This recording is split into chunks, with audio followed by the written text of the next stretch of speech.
बिस्मिल्लाहिर्रहमानिर्रहीम। एंड जो स्टूडेंट अभी नया है, जिन्होंने अभी ज्वाइन किया, उनके लिए हम क्लास के जो प्रीवियस जो चीज़ें हम डिस्कस कर चुके हैं, इनको थोड़ा सा रिपीट करके हम आगे चलते हैं। हमने सेक्शन 29 को रिपीट किया था। आज के सेक्शन 29 के अंदर जो अनसर्टेनिटी की बात हुई है, जो प्रीवियस लेक्चर में इनके यस्टरडे हमने डिस्कस कर रहे थे, जो क्यूरी रह गई थी, उसको हम क्लैरिफाई कर देते हैं कि वो एग्रीमेंट की बात नहीं हो रही। That is about meaning of an agreement, कि किसी ऑफर की मीनिंग जो ऑफर एक्सेप्टेंस की अनसर्टन हो, तो वो एग्रीमेंट जो है वो वाइड होंगे। जिसके एग्जांपल हमने दी कि अगर एक आदमी 10 किस्म के ऑयल सेल करता है, तो उसे ये कहा जाए कि मैं आपसे ऑयल 10 कार्टन लूंगा। तभी ये ऑयल कौन सा ऑयल लेगा ये नहीं क्लियर। जब इस तरह की चीज हो जिसमें क्लैरिटी ना हो कि किस चीज की बात हो रही है, तो ये अनसर्टेनिटी की यहाँ पे लफ्ज अनसर्टेनिटी का मतलब है कि मीनिंग अनसर्टन है। तो ऐसे एग्रीमेंट जहाँ पे मीनिंग अनसर्टन है तो वो वाइड होते हैं। अभी हम जब हम कॉन्टिजेंट कॉन्ट्रैक्ट की बात करते हैं, तो यहाँ पे अनसर्टेन इवेंट की बात होती है। तो एक इवेंट है, उसने या होना है या नहीं होना। उस इवेंट के अनसर्टेन इवेंट के साथ एसोसिएट कर दिया जाता है, उसकी हैपनिंग के साथ या उसकी नॉट हैपनिंग के साथ, आपके जो एग्रीमेंट उसकी परफॉर्मेंस को। तो ऐसे इसे कहते हैं कॉन्टिजेंट कॉन्ट्रैक्ट। तो ये एसोसिएट हो सकते हैं आपके इवेंट के हैपनिंग के साथ भी, और इवेंट के नॉट हैपनिंग के साथ भी एसोसिएट हो सकते हैं। दोनों किस्म के एग्रीमेंट हो सकते हैं। तो ये इसके जो सेक्शन है 31 से लेकर 36 तक है कॉन्ट्रैक्ट एक्ट 1872 के। तो 31 जस्ट डेफिनेशन बताता है हमें कॉन्टीजेंट कॉन्ट्रैक्ट की, कि ये कौन से होते हैं। ऐसे कॉन्ट्रैक्ट होते हैं जो कि एसोसिएट कर दिए जाते हैं टू डू समथिंग और नॉट टू डू समथिंग, कुछ करने के बारे में या ना करने के बारे में। ये वही ऑफर वाली एग्जांपल है जो ऑफर में हमने शुरू में पढ़ा था, कि ऑफर आपको कुछ करने के बारे में भी हो सकती है, और उसके अलावा अब्सटेन फ्रॉम डूइंग के बारे में भी हो सकती है। तो और ये एसोसिएट कर दिए जाते हैं किसी इवेंट के हैपनिंग के साथ भी और नॉट हैपनिंग के साथ भी। तो ऐसे एग्रीमेंट जो होते हैं वो कॉन्टीजेंट कॉन्ट्रैक्ट होते हैं। हम आगे चलते हैं टॉपिक। सेक्शन 32 से लेकर 36 तक, आगे फर्दर जो 31 के अंदर, तो इसकी डेफिनेशन है कि कॉन्टीजेंट कॉन्ट्रैक्ट होते कौन से हैं। 32 टू 36 तक ये सारे कॉन्टीजेंट कॉन्ट्रैक्ट जो आगे वन बाय वन डिफाइन किए गए हैं। अभी ये जो वर्डिंग है सेक्शन 32 की, ये सेम वर्डिंग है जो स्टैच्यूट में दी गई है। तो इसमें आप देखिए जरा क्या लिखा हुआ है। इसमें लिखा हुआ है कि enforcement of contract contingent on an event happening. ये 32 सेक्शन उसके बारे में है कि जो इवेंट हैपनिंग के साथ अगर आपका परफॉर्मेंस एसोसिएट कर दी गई है, मीन के हमने एक एग्रीमेंट किया, उसमें हमने ये आपस में आपस में डिसाइड किया म्यूचुअली, ऑफर एंड एक्सेप्टेंस इस बात की हुई कि वो अगर फलां इवेंट हैपन होगा तो इस पर परफॉर्मेंस की जाएगी। और अगर इसकी हैपनिंग इम्पॉसिबल होगी तो फिर क्या होगा, फिर उस वो वाइड हो जाएगा, उस पर परफॉर्मेंस की ही नहीं जा सकती। तो हमने ये जो सेक्शन 32 है, ये इसके बारे में है कि हमारा जो काम करना, हमारा जो परफॉर्म करना है एग्रीमेंट दोनों पार्टीज का, वो परफॉर्मेंस कोलेटरल है किसके साथ, किसी इवेंट के हैपनिंग के साथ। एग्जाम्पल क्या है इसके, एग्जाम्पल जैसे कि मैंने आपको बताया था कि एक शिप है जिसमें सामान पड़ा हुआ है। वो सामान दुबई में है, दुबई से पाकिस्तान में आना है। वो रास्ते में है, आ रहा है पाकिस्तान में, 1 हफ्ते के बाद पाकिस्तान में पहुंचना है। अभी ये पता नहीं पहुंचना है कि नहीं पहुंचना है, ये अनसर्टेनिटी है। जब पहुंचेगा तो अमल होगा, परफॉर्मेंस क्या है हैपनिंग के साथ। जब वो जहाज पाकिस्तान कराची में पहुंचेगा, तो उसके ऊपर जो आर्टिकल्स पड़े हुए हैं, जो चीजें पड़ी हुई हैं, वो मिस्टर ए और बी आपस में एग्रीमेंट करते हैं कि एक दूसरे को वो, एक बंदा पेमेंट करेगा और वो गुड्स जो हैं या आर्टिकल्स वो दूसरा बंदा ले लेगा। इसकी परफॉर्मेंस जो एग्रीमेंट की कब होगी, जब इवेंट हैपन होगा। इवेंट क्या है कि वो जहाज पाकिस्तान में पहुंचे, ये हैपनिंग है। अगर जहाज पाकिस्तान में पहुंच जाता है फिर क्या होगा, फिर इस पे अमल करवाया जाएगा, ये कॉन्ट्रैक्ट है। और अगर रास्ते में जहाज बर्न हो जाता है या डूब जाता है तो फिर क्या होगा, फिर इस पे अमल नहीं होगा। फिर क्या है, ये कॉन्ट्रैक्ट वाइड हो जाएगा। ये एग्रीमेंट वाइड नहीं होगा बल्कि कॉन्ट्रैक्ट वाइड हो जाएगा। मीन के अगर तो वो पहुंच जाता तो अमल हो जाता, अगर नहीं पहुंचता तो फिर परफॉर्मेंस इम्पॉसिबल है। तो परफॉर्मेंस जब इम्पॉसिबल है तो एग्रीमेंट क्या हो जाता है, एग्रीमेंट नहीं, कॉन्ट्रैक्ट वाइड हो जाता है। इसकी दूसरी एग्जांपल ये देखिए, तो ये कहते हैं कि अगर A makes a contract with B to buy B's horse, कि ए बी को ये कहता है कि मैं आपका हॉर्स परचेज कर लूंगा, प्रोवाइडेड दैट, शर्त क्या है, कंटीजेंसी क्या है, अगर ए सर्वाइव्स बी, सी, कि सी पहले, सी की अगर डेथ पहले हो जाती है मुझसे, मीनिंग ए से पहले सी की डेथ हो जाती है, तो फिर मैं परचेज करूंगा। और अगर सी की वाकई डेथ हो जाती है तो फिर क्या है, फिर कॉन्ट्रैक्ट, वो कॉन्टीजेंसी हैपन हो गई है जब इसको परफॉर्म करना था। और अगर सी की डेथ नहीं होती, ए की पहले डेथ हो जाती, फिर क्या हो जाएगा, फिर वो कॉन्ट्रैक्ट वॉइड हो जाएगा, परफॉर्मेंस नहीं हो सकती। और उस पर परफॉर्मेंस उस वक्त तक नहीं करवाई जा सकती जब तक सी की डेथ नहीं होती, क्योंकि कंटीजेंसी क्या है, सी की डेथ। अब इसी की डेथ नहीं, सी जिंदा है, तो ए बी को कंपेल नहीं कर सकता कि आपका और मेरा एग्रीमेंट है कि आप मेरा हॉर्स परचेज करेंगे। तो हॉर्स परचेज का एग्रीमेंट तब परफॉर्मेंस होगी अगर सी की डेथ होती है। सी की डेथ नहीं होती तो उसकी परफॉर्मेंस नहीं होगी। ये कॉन्टीजेंट कॉन्ट्रैक्ट है कि ये परफॉर्म होगा उस कंटीजेंसी के साथ। अगर कंटीजेंसी नहीं होती तो इस पर परफॉर्मेंस नहीं होगी। अभी ये नीचे एक और एग्जांपल दी हुई है कि A contracts to pay B a sum of money when B excuse me marriage. Sir, ये फर्स्ट वाली एग्जांपल दोबारा बता दें। ए और बी आपस में एक एग्रीमेंट करते हैं। ए बी को ये कहता है, अगर मैं जिंदा रहा सी के बाद, सी एक थर्ड पार्टी है, सी की अगर डेथ पहले हो गई, मैं जिंदा रहा, तो मैं आपसे ये हाउस परचेज कर लूं। इसका मतलब ये है कि सी की डेथ कंटीजेंसी है। सी की अगर डेथ हो जाती है तो फिर इस एग्रीमेंट पे अमल होगा, फिर ये एक वैलिड एग्रीमेंट है, कंटीजेंसी हैपन होगी। अगर सी की डेथ नहीं होती तो सी की लाइफ टाइम में जो बी है वो ए को कंपेल नहीं कर सकता कि आप इस पे अमल करें, ना ही ए बी को कंपेल कर सकता कि ये मुझे हॉर्स दे। दोनों एक दूसरे को कंपेल नहीं कर सकते कि आप ये इस एग्रीमेंट पे अमल करें, क्योंकि एग्रीमेंट पे अमल कब होना है, जब वो कंटीजेंसी हैपन होगी। कंटीजेंसी क्या है, सी की डेथ।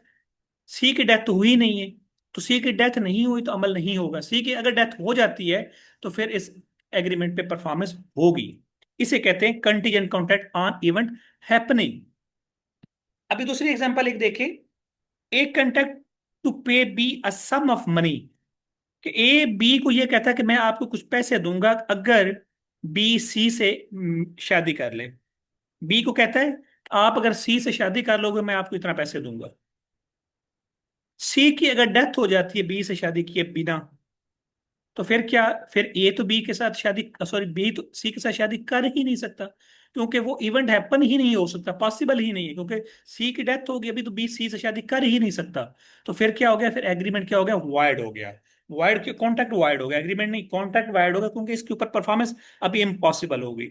जब परफॉर्मेंस इम्पॉसिबल हो जाती है तो वो एग्रीमेंट, सॉरी कॉन्ट्रैक्ट जो होता है वो वाइड हो जाता है।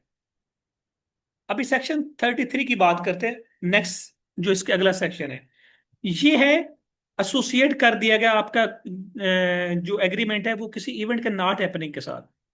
पहले वाला था इवेंट के हैपनिंग के साथ, अभी है इवेंट के नॉट हैपनिंग के साथ। अभी उसी एग्जांपल को हम टर्न कर लेते हैं जो जहाज के आने वाली। ए और बी आपस में ये एग्रीमेंट करते हैं कि अगर वो जहाज पाकिस्तान में नहीं आया तो मैं आपसे चीजें परचेज करूंगा। लेट्स सपोज के उसके ऊपर कुछ कंप्यूटर आ रहे थे, उस उस जहाज के ऊपर कुछ कंप्यूटर आ रहे थे। ए और बी आपस में ये एग्रीमेंट करते हैं अगर वो कंप्यूटर नहीं आते ना, कंप्यूटर जो दुबई से आ रहे हैं, तो फिर मैं आपसे परचेज कर लूंगा। तो ये है कि नहीं आना, यहाँ पे शर्त क्या है, नहीं आना। तो वो वहां से निकले हैं जहाज और रास्ते में अगर डूब जाता है तो अभी क्लियर हो गया, कभी तो नहीं आएंगे, क्योंकि इवेंट जो है वो इम्पॉसिबल होगा, उसकी हैपनिंग इम्पॉसिबल हो गई। तो इवेंट नॉट हैपन क्लियर हो गया। जब इवेंट नॉट हैपन क्लियर हो गया तो उसके बाद उस पर अमल करवाया जाएगा, क्योंकि अभी हमारी जो कॉन्ट्रैक्ट की परफॉर्मेंस थी वो एसोसिएट थी इवेंट के नॉट हैपनिंग के साथ। अभी नॉट हैपनिंग तो होगी क्योंकि वो जहाज तो डूब गया, अभी तो वो जहाज पाकिस्तान में आ ही नहीं सकता। हैपनिंग है पाकिस्तान में आना, अभी पाकिस्तान में तो वो आना ही नहीं है उसने।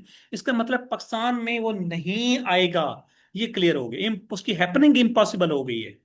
अभी जब उसकी हैपनिंग इम्पॉसिबल हो जाती है तो फिर क्या होता है, फिर वो एग्रीमेंट पे परफॉर्मेंस की जाएगी। अभी क्या है, वो बी से कंप्यूटर लेने का पाबंद है, क्योंकि कंप्यूटर दुबई से तो आएंगे नहीं।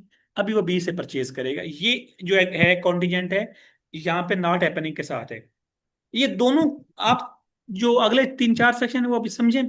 फिर उसके बाद मैं आपको 4 सेक्शन जो दरमियान में, इन चारों सेक्शंस का मीन 32 से लेकर 35 तक, ये 4 सेक्शन का मैं एसेंस बताऊंगा एक सेंटेंस के अंदर। आपने वो सेंटेंस जब आपको क्लियर हो जाएगा तो फिर आपको ये चारों सेक्शन क्लियर हो जाएंगे। 33 के बाद अगला सेक्शन देखें, 34 क्या है। 34 है कि when event on which contract is contingent to be deemed impossible. If it is the future conduct of a living person, अगर वो इम्पॉसिबल इवेंट इस तरह का है कि किसी लिविंग पर्सन का फ्यूचर कंडक्ट है। इस टाइम प्लीज अपने माइक म्यूट करें, माइक म्यूट करें, देखें स्टूडेंट्स बाकी डिस्टर्ब हो रहे हैं।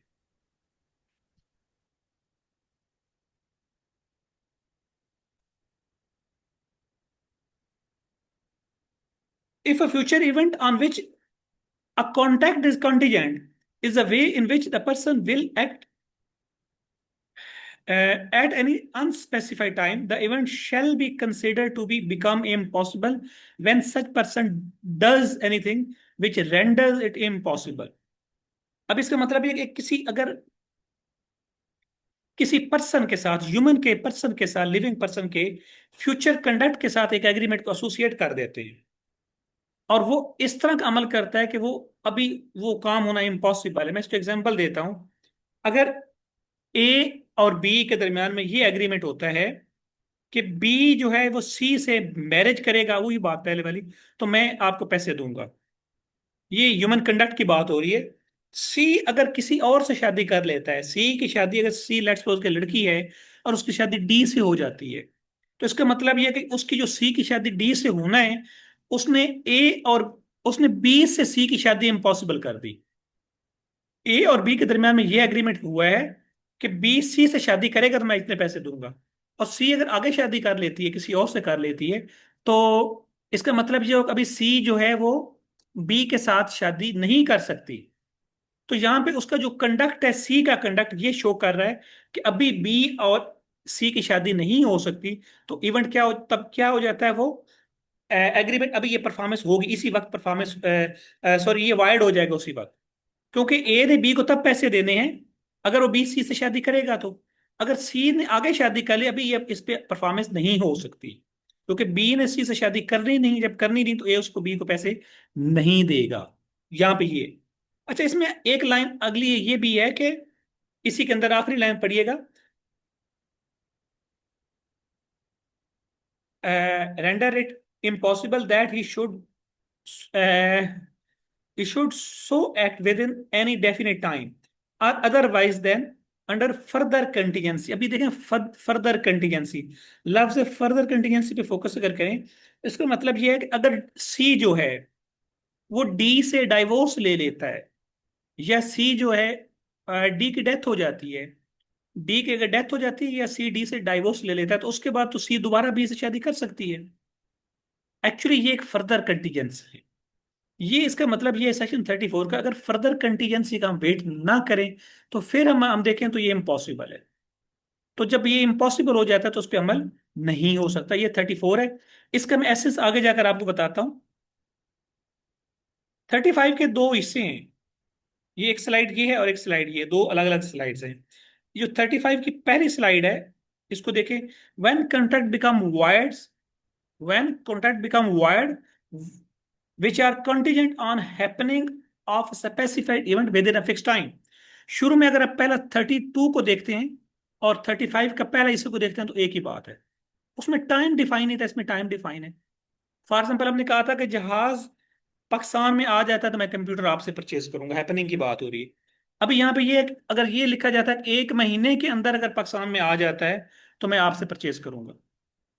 अभी अगर वो एक महीना गुजर जाता है तो उसके बाद वो क्या हो गया, इवेंट हैपन हो गया। एक एक महीना गुजर जाता है और वो नहीं आता, तो फिर क्या हो गया, इम्पॉसिबल हो गया है, वाइड हो गया है। और अगर एक महीने के अंदर अंदर वो आ जाता है तो फिर उस पर अमल होगा। और अगर एक महीने से पहले वो जहाज डूब जाता है तो उसको इम्पॉसिबल कंसिडर किया जाएगा। ये है कि फिक्स टाइम के बारे में। अगला भी जो टाइम जो अगला भी है सेक्शन 35 का जो दूसरी क्लॉज है, वो भी फिक्स टाइम के साथ है, मगर एक है हैपनिंग के साथ और एक है नॉट हैपनिंग के साथ है। अभी मैं इस इन जो सारे सेक्शंस इनको आप बुक से पढ़िएगा, मैं आपको ये स्लाइड्स भी शेयर कर दूंगा। ये 36 को डिस्कस करने के बाद मैं आपको इसका एसेस बताता हूँ सारे का। कॉन्टिजेंट एग्रीमेंट टू डू और not to do anything if impossible event happens और वाइड, ये अलग सेक्शन है, बिल्कुल इंडिपेंडेंट है, पिछले 5 सेक्शन से बिल्कुल इंडिपेंडेंट है। ये ऐसा एक एग्रीमेंट बी से करता है, ऐसी चीज का एग्रीमेंट किया जाता है कि जो चीजें इम्पॉसिबल हो, जिनके ऊपर अमल हो ही नहीं सकता, जो जो जो पॉसिबिलिटी जिनकी नहीं हो, ऐसी चीजें जो होती हैं जिनकी पॉसिबिलिटी ना हो, ऐसा एग्रीमेंट किया जाए तो वो एग्रीमेंट वॉइड होता है। एग्रीमेंट वॉइड होता है, ये कॉन्ट्रैक्ट वॉइड नहीं, एग्रीमेंट वॉइड होगा। कौन से? For example, mister A B को कहता है कि मैं जादू के जरिए यहां पे दरख्त उगा दूंगा। अभी ये जो है इम्पॉसिबल इवेंट्स होते हैं, कॉन्टैक्ट एक्ट जादू को रिकॉग्नाइज नहीं करता। तो अगर हम कहें कि जादू के जरिए यहाँ पे दरख्त उगा दूंगा, इस पे एग्रीमेंट करते हैं, तो ये एग्रीमेंट इस तरह के जो इम्पॉसिबल इवेंट के बारे में हो तो वो वाइड होते हैं। अभी जिस तरह के यहाँ पे एक एग्जांपल है कि दो स्टेट लाइन है, लाइन स्टेट है, एग्रीमेंट ये किया जा रहा है कि ये स्टेट लाइन 3 किलोमीटर के बाद आपस में अगर मिल गई तो मैं आपको इतने पैसे दूंगा। अभी एग्रीमेंट की एक कंटीजेंसी क्या है? टू स्टेट लाइन आपस में मिल जाएंगे। अभी टू स्टेट लाइन अगर है तो वो तो नहीं मिलेंगी, ये तो इम्पॉसिबल है। तो ऐसे एग्रीमेंट जो इम्पॉसिबल हों, जिनकी हैपनिंग इम्पॉसिबल हो, उन्हें हम वॉइड कहते हैं कि वो वॉइड है, वो एग्रीमेंट वॉइड है, कॉन्ट्रैक्ट वॉइड नहीं। जो कॉन्ट्रैक्ट वॉइड है वो सेक्शन 31 से लेकर 35 तक है। 36 है इम्पॉसिबल इवेंट के बारे में, क्योंकि इवेंट हैपन हो ही नहीं सकता। इसके बारे में अगर आप कर लेते हैं तो फिर क्या, एक लेट्स सपोज के वो एग्रीमेंट ऐसा किया गया है, वो जो फलां की डेथ हुई है ना, मैं उसको जादू से जिंदा कर दूंगा। अगर नहीं करूंगा तो मैं इतने पैसे दूंगा, अगर कर दिया तो मैं इतने पैसे लूंगा। ये इस तरह के जो एग्रीमेंट्स होते हैं जो इम्पॉसिबल इवेंट के बारे में होते हैं, ये एग्रीमेंट वॉइड होते हैं।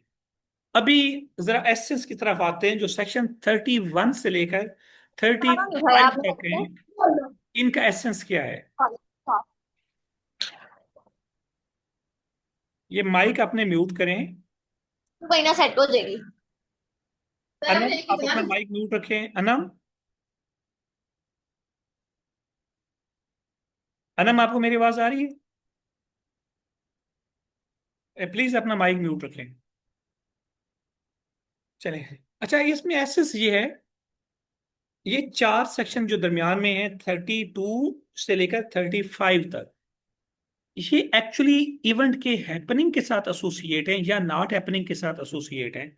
जो भी चीज है, असल में आपने याद ये रखना है कि अगर वो चीज हो जाती है जिसके साथ एसोसिएट है, तो फिर वो एग्रीमेंट के ऊपर अमल होगा, चाहे वो हैपनिंग है चाहे नॉट हैपनिंग है। अगर वो काम हो जाता है जिसके साथ एसोसिएट किया गया है, तो फिर उस पर अमल होगा।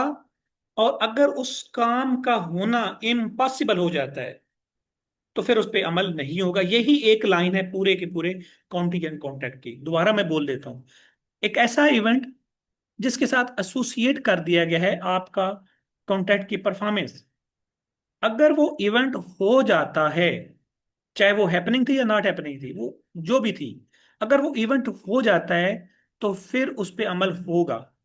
और अगर उस इवेंट की हैपनिंग या नॉट हैपनिंग इम्पॉसिबल हो जाती है, कि अभी वो जो भी आपने शर्त रखी थी, कंडीशन रखी थी, कंडीशन प्रेसिडेंट थी कि आपकी परफॉर्मेंस के साथ, अगर उस कंडीशन का फुलफिल होना पॉसिबल नहीं है, तो आपका परफॉर्म करना भी पॉसिबल नहीं है।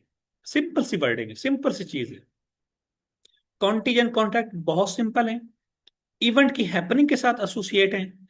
इवेंट अगर हैपन हो जाता है तो परफॉर्म होगा, अगर इवेंट की हैपनिंग इम्पॉसिबल हो गई है तो फिर परफॉर्म नहीं होगा। Very simple. इतनी सी बात इन पूरे 6 के 6 सेक्शंस के अंदर। वर्डिंग उन्होंने डिफरेंट इसलिए दी है बार बार रिपीट करके, ताकि किसी भी किस्म की सिचुएशन आ जाए तो उसको टैकल करने के लिए इसकी एक्सप्लेनेशन अच्छे तरीके से की गई है।